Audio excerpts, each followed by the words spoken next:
दुकानात परवा गेलो, खत घ्यायचो, दुकानामध्ये गेलो, हे मला सांगितलं खताचे रेट आता वाढलेत. म्हणलं वाढू द्या, द्या खत, वाढू द्या रेट, द्या खत. खत मी घेतलं.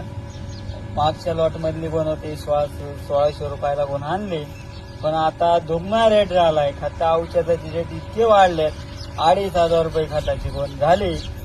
याचाही निश्चित करतो 2500 रुपयाला कोण झाली. खता औषधाचे रेट वाढले, खता औषधाचे इतके रेट वाढलेत की दुगणे रेट झालेत.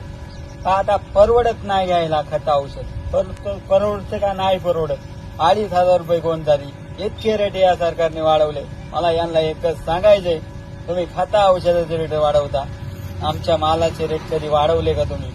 वाढलाय का मालाचा रेट? कधी नाही वाढला. तो वाढतोय, थोडे दिवस मालाला भाव चांगला भेटतोय, त्याच्यानंतर भाव भेटतोय का नाही भेटत. इतके रेट